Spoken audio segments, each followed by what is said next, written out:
If you get the tattoo, then you always get in for free. It covers your cover charge. So That's good to know. Jewel, Very that's good to how you know. get that workaround when you go to Cologne. I'll try to remember that. I'm resident of Collinwood for YouTube. Joel Sage, joined by my buddy Patrick McCray, my buddy Gordon Dymowski. We're here to review the movie Bad Santa. Uh, Me and Patrick are doing our Christmas movies list. We're going through our Christmas movies, so we're doing Bad Santa first. Did you watch the sequel, Patrick, or did? I didn't. I didn't even know that a sequel existed. And so I was sort of shocked and amazed. Was this released in theaters? Not to my knowledge. This was me and my wife were watching the first Bad Santa yesterday, Uh-huh. and I said, well, we're gonna review Bad Santa. I said, I've only seen it one time. I said, let's watch it. And she goes, okay. So after we finished it, it popped up Bad Santa 2 2023. So it must have been recently released. Um, Yeah, I would. Oh, no, it says Bad Santa 2 2016. oh, 2016. Okay, my bad. Yeah, But it was on Paramount. We watched this on Paramount Plus. So that's amazing. I'm thrilled. I had never heard of this. It's a different director. I mean, I'm glad this doesn't exist in my dojo, so to speak. So now you watched it, you say? yeah, we watched. Me and Julie watched both of them. And well, I assume you watched Bad Santa. So how did it compare? Um, some things are better left. Like it's. I don't feel it's as funny as the first one. I feel it gives a good. It still gives a really good message by the end of the film. Mm-hmm. Um, they get what's her name? I think it's Kathy Bates or somebody to play Kathy Bates. Hmm. Yeah.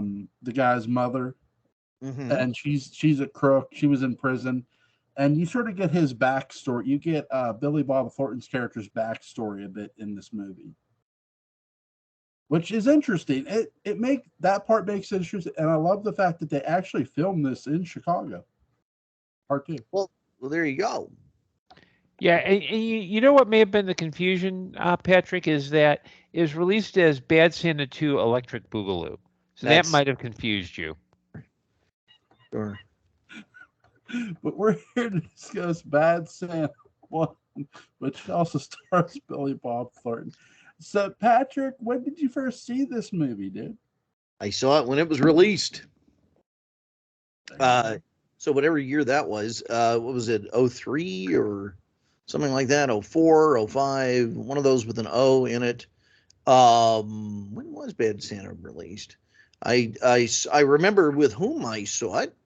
2003. I got it right. I got it right. Yeah. Yeah. It was an interesting time. We were still in kind of a world of fairly polite comedy. Yeah. And, although I think Family Guy was on the air, it was sort of in the background. I think it may have even been canceled at one point and came back. South Park was a very extreme other thing. And I had run afoul of a a theater collective that was fairly Borg like. Stay away just on principle of anything called a co-op. I'm going to tell you that right now. If you hear the word co-op, if you can figure out a way to somehow take advantage of them and then run off into the night, that's fine. Food co-op or something. You just shop and you don't show up to stock shelves or something. But if it's an artistic co-op, run.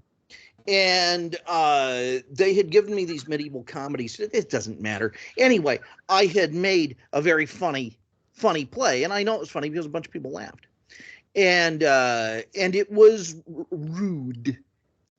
And so I was excommunicated. I think that was 2001 that happened until now, and I've probably extended that, even though they're shut down. They'll open it up just to keep me out. Anyway, the important thing is that I became fascinated by rude humor. And of course, I grew up with Michael O'Donoghue and the sort of really, horrible, children's letters to Himmler and things like that, and National Lampoon. Really, really, really dark, rough humor. Michael O'Donoghue was a guy who said, making people laugh is the cheapest form of comedy. I love that quote. I either you get it or you don't. And so I really got fascinated with Stuff on the Edge. I think the first thing I saw when I went out of my way to make myself feel better that there were other voices was Not Another Teen Movie, which is a very funny film.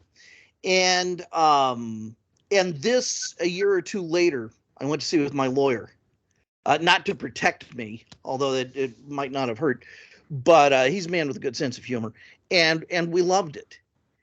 And the only thing I'll say is that by the time, well, it's not the only thing I'll say, clearly, by the time that, Judd Apatow was doing some pretty rough stuff in movies, and Sausage Party, which Jewel we were talking about, is considered normal, and you have movies like Walk Hard, which are considered normal, and by the time we get to a Thor movie, and they are saying with straight faces, "We must fly into the devil's anus," I knew I had achieved, or I had certainly been wearing the uniform of those who achieved a real cultural victory. So that brings us to Bad Santa. Bad Santa was, I think, a major salvo in this kind of post 9/11 reawakening of rather rough, rude humor, which now has pretty much disappeared, along with all humor. But this was this in a way is a very ancient story, because it's with very earthy situations and very earthy characters, nefarious and driven by lust and booze and things like that, who nonetheless are involved in something that is elevated, and perhaps only they, existing at such a weird level on Maslow's hierarchy, can appreciate kind of moments of awakening that don't drown the audience in treacle or biryani or whatever it comes in, but seem very authentic. And so in that sense, it's got hints of Chaucer, in the best way. So cool movie, and it's from a director I really like. His name's Terry Zwigoff. Two of his films to really pay attention to are Crumb, which is a magnificent documentary, and a movie that, even though it came out in 2001, I consider to be maybe the last great film of the 90s, because it has that sensibility, called Ghost World. And it's one of my all-time favorite films, and it's really evidence. It stars Thora Birch and Scarlett Johansson, and Scarlett Johansson couldn't act back then, but Thora Birch is terrific, and it's kind of like maybe the less talented of the two is the one with the big career. I don't know, but that's just me. George, what did you say this? Well, you look at this face. This is a face that hasn't heard a single word that Patrick just said. Now, why is that? That's because the headset was down? No, more like I was wondering where there was a shovel, because it was getting deep. But now, Gordon, you can do that to Jewel. Jeez Louise, this is my experience, and I own it, baby. All right, Gordon, what do you think of this? I liked it. I think it's this nice crossroad of different kind of genres, and it's a really smart genre mix. So one of it is the rude comedy, where you kind of had that comedy at this point, I think, was going into two different directions. One was the kind of rude, arrogant, snarky humor, which I love. And the other I would call like the cheap reference humor. It's like, hey, you see that? Remember that? That was funny.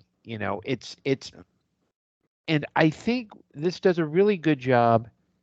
I mean, it's meant as just a simply dark comedy, but it has elements of a lot of like Elmore Leonard work, because he does have that very kind of dark humor in his characters. It's also kind of it may be the least Christmassy Christmas movie I've ever seen, which is good, because there's Christmas movies tend to be over the top and kind of hit you in the head with, "Hey, it's Christmas, be wonderful," where it's just, and and there's a very heartwarming undertone that you wouldn't expect in a movie about a drunken Santa Claus, and that involves a midget getting kicked in the bro basket, as it were. Yeah. The M word. You used the M word. I tell you what I enjoy about this movie. You guys are right. Rude humor, it has a lot of it. I think that the thing with rude humor is you either like it or you don't. Like, that's always been like things like you'll hear with other people. Like, I like it because, again, I'm a fan of a show that has rude humor called Aqua Teen Hunger Force. This has rude humor just like that. But I also love the message of this movie. You have two thieves, and one's a complete alcoholic who's off the wagon. You can tell he has a lot of trouble. Billy Bob Thornton owns this role in every way. And really, it's the only type of role Billy Bob could play, because Billy Bob's always been a Hollywood outcast on the teetering edge, and he's made no apologies for it, for God's sake, and I love him for it. Now, for this, I do enjoy how the chemistry between the actors. My only complaint, and I sort of get why, because Bernie Mac wasn't really an accomplished actor; he was more of a comedian. Bernie Mac's role in this movie is just like senseless. But I think they're playing with expectation.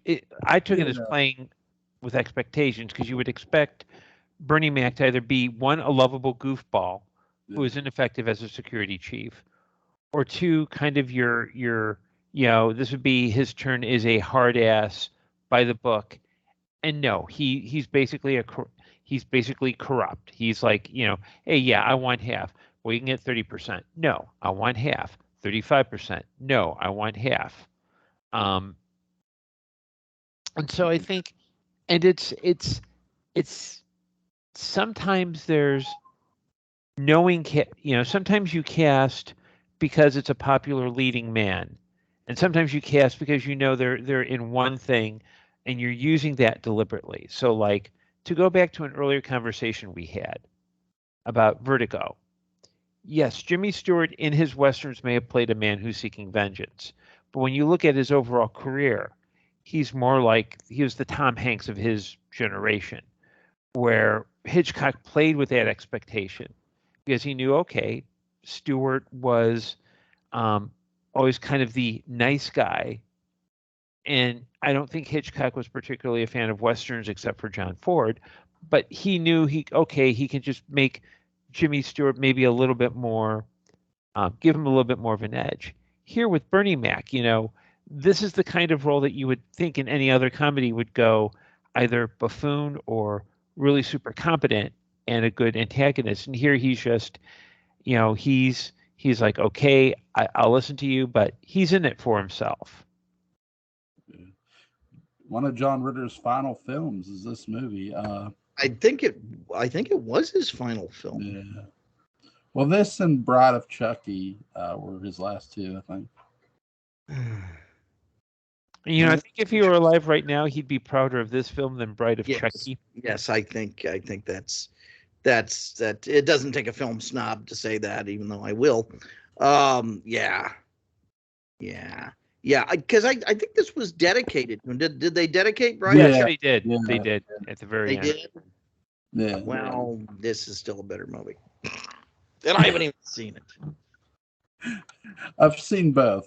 Yeah, this is a better I mean, movie. I think Jennifer Tilly, when she does her Chucky films, is like, you know what, I would rather be in a Bad Santa film. Sure. Yeah.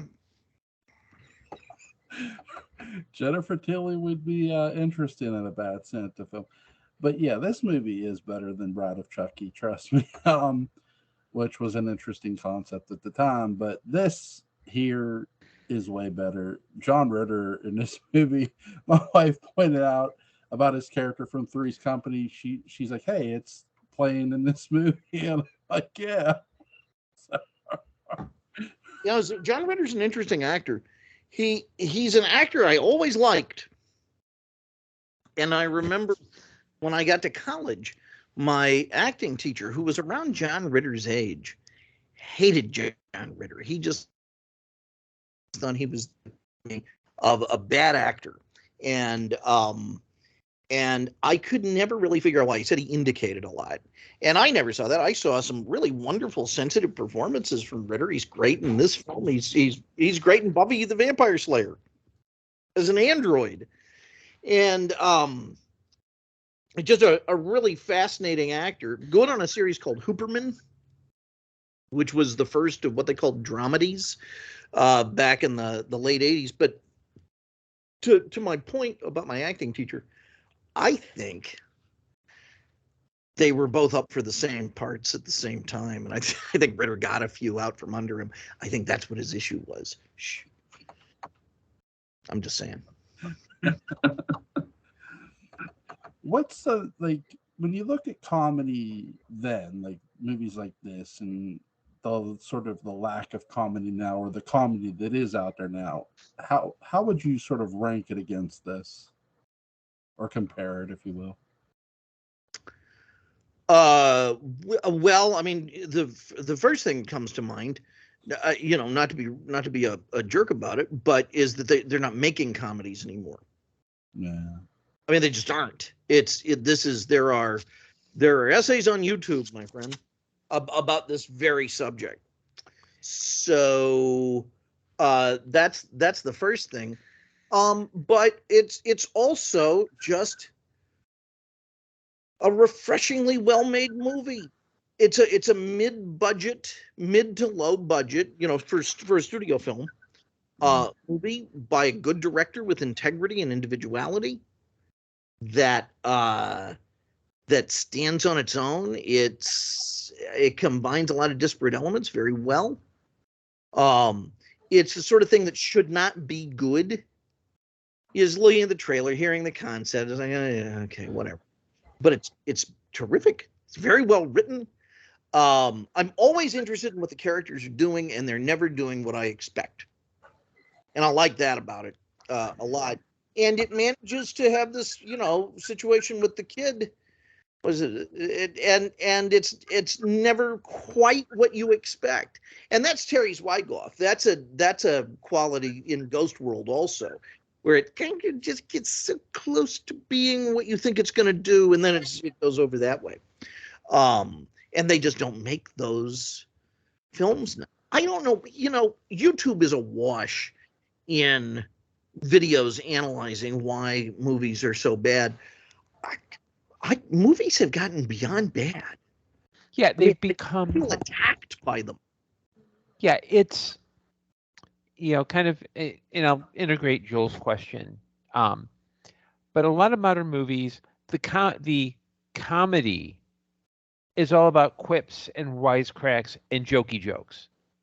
So the reason we're not making comedies is that we're integrating the comedies and the jokey jokes into mainstream films. Yeah, I saw a thing talking about Get Out that mentioned that. And I think the other thing is that a lot of movies, when you're dealing with movies, you've got two big concepts that drive every movie. you have the idea of content. It's not movies, it's not television, it's not audio drama, it's all content. And what you do is you've just stripped any piece of individuality into it, out of it. It's like you're saying that, for example, a website that is selling soap is the same as the Dark Shadows Daybook. Now, if I'm going to take a bath, I'm not probably going to bring the Dark Shadows Daybook in to try to get clean. I will put a quip on some soap if that helps. Mm-hmm. But right. I don't. But that's kind of the big issue. The other is intellectual property. Because since so much media is contained in so few companies, the idea isn't you have an idea. It's not like the 80s or the 90s where if you had the crazy idea, you could go to either a big studio. There were smaller studios, or you had Golan and Globus with like, hey, we're going to make a movie about a monkey. The monkey's going to be made of gold, and everything is either currently existing intellectual property. There's no room for any kind of creativity. I mean, look at how many, in the past 5 years, we've revisited the whole idea of shared universes twice. We had recently it was the multiverse, but a few years ago it was the shared universe. And it wasn't the idea that it's the idea that, hey, if we get all these characters that we own into one big franchise, we'll make millions. And most screenwriters are, I think that the two biggest things that really ruin screenwriting, and they're two different books. One is Screenwriting by Sid Field. Oh, was it Screenplay? Yeah, Screenplay by Sid Field. The other is Save the Cat. I don't know. Save the Cat. Okay, Save the Cat. I think the author is Blake Neely. He died young, but his attitude is you could break down every movie into separate beats, and he had beat sheets where you could go like there were certain movies where if they had each of these scenes, you could see like one of his examples, and I'm not making this up, and I deserve your scorn, both of your scorn for saying it out loud. Miscongeniality. Or it's like if you hit every one of those beats. And the problem is when you start writing screenplays to formula, you can actually tell when the formula is kicking in. When you look at, like, say, a lot of the Marvel movies, they're basically the same movie. It's hero, villain, lots of fights, something swirling in the sky, they go attack it. And movies have become so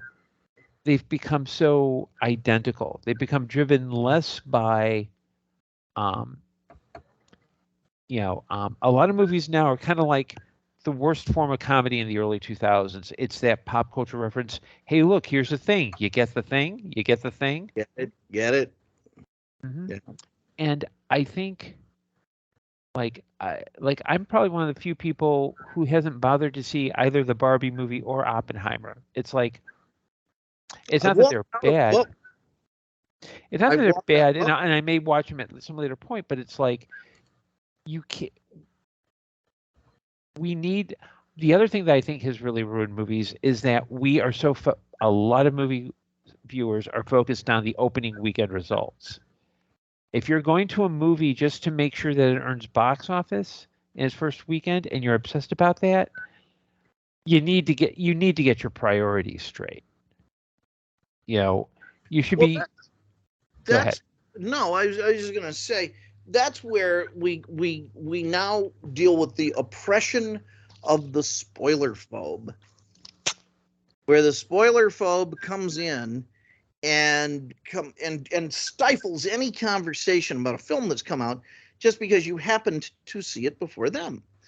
And I'm not so much mad at the spoiler phobe. I'm a little annoyed occasionally, but spoiler phobe culture, wherein really if the main thing a filmmaker has going for them in storytelling is surprise when storytelling is really more of a ritual, Mm-hmm.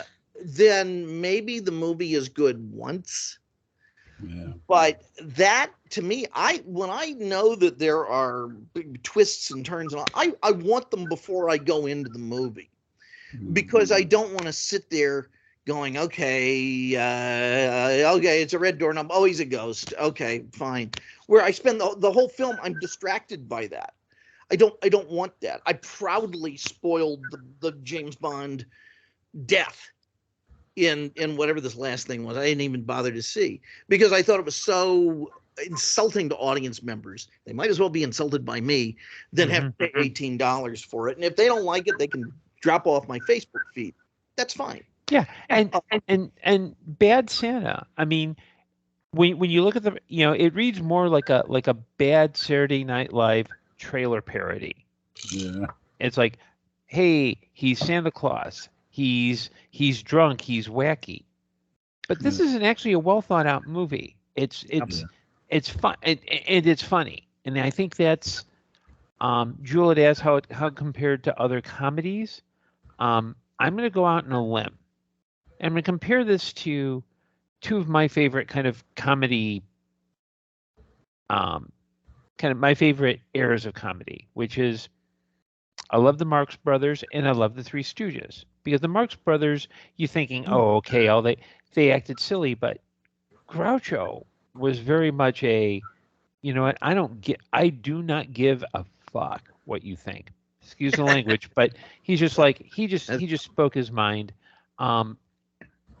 They were very disruptive. And the Three Stooges, there's, it's three guys hitting each other, but that's actually part of the, and I think with Bad Santa, it does this thing of, it's a consistent comedy. So it's not like it starts funny and then veers off, but it does have these other elements that kind of make it a little bit more, you're getting a lot more of a solid movie. And I think that's maybe it's one of the big things that like I've kind of tuned out in terms of contemporary filmmaking, because since everything is franchised and everything, there's no real effort to even try to do something original. I mean, even Oppenheimer is based on a historical figure. It's like there's not even the effort to go like, I mean, this kind of style of conservatism is, I mean, it's so bad. It's okay. This is going to be coming out of nowhere, but I'm a member of several Facebook groups that focused on public domain comic book characters. So these are characters from companies that have gone out of business, no copyright, no trademark. They're free for you to use whatever, for whatever purpose. So, fanfic writers, sharpen your pencils. But in this one group, this one author, and I'm going to use author loosely, had declared that, okay, he's going to use the characters from one entire company that's out of business. So these are all public domain characters. He's going to create his own continuity, and that he was glad that he was able to do this for all these long forgotten characters. And people are chiming in with, oh yeah, it's so refreshing, people take these public domain characters and they mix them up, and they that's really not the case. I'm like, the whole point of public domain is you do what you want. Secondly, nobody cares about a company that went out of business years ago. And thirdly, this guy's whole shtick is it's either public domain retellings, which are fair, or pastiches. So instead of like Doc Savage, it's Doc McCray. That kind of, and there's just a sense of, I think the other big thing now that's affecting it is nostalgia. Because even if you're reviving, as we're reviving all these, there's all these using IP, at some point, you're not plugging into that. You're not plugging into the, oh, this is so cool and new, I like this. It's, this is familiar. This is familiar. It's, to me, seeing a movie, I'm going to use an analogy. And it was Yeah, because I was a substance abuse counselor, I have a lot of friends who are in AA. And one of my AA friends said, that when he had his first drink, he felt normal. And every drink after that, he wanted to get back to that feeling of not just normal, but better. He had that, he liked that rush. He liked that feeling of that kind of feeling when he drank. When I see a movie, I want that same excitement of I'm seeing something new, I'm seeing something exciting, and I'm enjoying the process of it.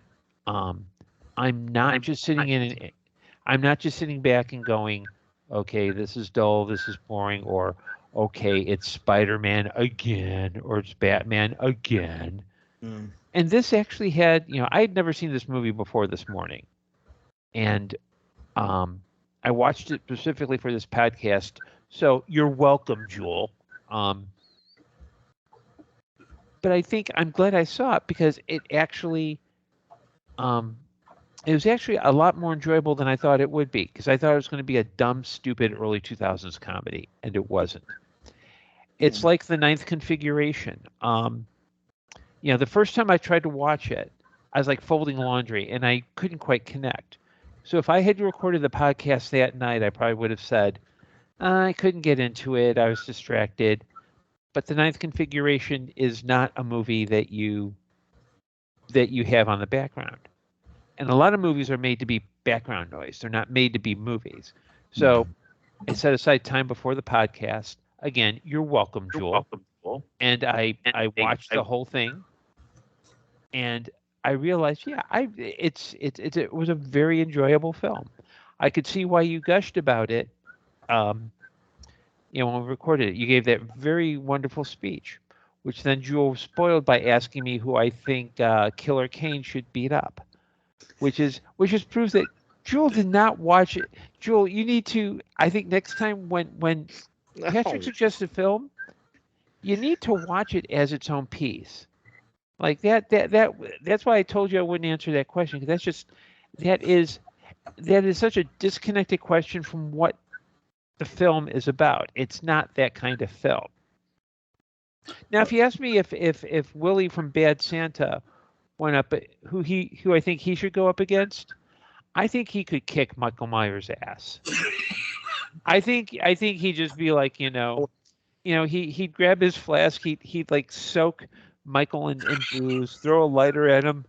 There she goes. I agree. Just make gravy. I'm sorry, I wasn't paying attention to what you were saying. I was contemplating how many silver bullets I should use on a werewolf. But no. I really okay, Jewel. I've got this on standby, so I'm more willing to open to a random page and read it. And this is a good book. This isn't James Patterson. This is a good book. So I could go on for hours and hours and hours. So just know, you get if I have to, I will use this. But that James Patterson, we call it. He's going to take you docking, Joel. I don't know what was worse, James Patterson's The Shadow or CM Punk's lack of promo on Monday Night Raw. But listen, with this movie, I would say James Patterson's The Shadow. I don't know, because CM Punk's and I saw the promo, and I kind of have to agree with you there. But at least with CM Punk, I think his tenure on WWE is going to be limited.